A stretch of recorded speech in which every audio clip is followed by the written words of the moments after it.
بسم اللہ الرحمن الرحیم۔ حضرت امام جعفر صادق علیہ السلام سے روایت ہے کہ ایک دفعہ ایک شخص حضرت محمد صلی اللہ علیہ وآلہ وسلم کی خدمت میں حاضر ہوا اور فرمایا اور کہا، عرض کرنے لگا کہ میں راہ خدا میں جہاد کرنے کا شوق رکھتا ہوں۔ ان حضرت نے فرمایا، پس راہ خدا میں جہاد کرو، بے شک اگر تم مارے گئے تو اللہ کے نزدیک زندہ رہو گے اور رزق پاؤ گے، اور اس کا اجر اللہ کے ذمہ ہے۔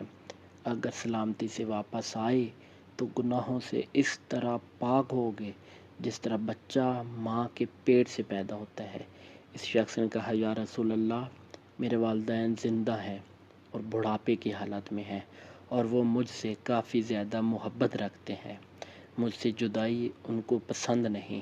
ان حضرت نے فرمایا، اگر ایسا ہے تو ان کی خدمت میں ٹھہر جاؤ، خدا کی قسم جس کے قبضہ قدرت میں میری جان ہے، والدین سے ایک دن رات انس میں رہنا 1 سال کے مسلسل جہاد سے افضل ہے۔ یہ روایت بھی ان حضرت صلی اللہ علیہ وآلہ وسلم سے منقول ہے کہ فرمایا، والدین کی خدمت گزار بن کر جنت میں مقام حاصل کر لو، اور اگر والدین کے عاق ہوگے تو جہنم میں اپنا ٹھکانہ بنا لو۔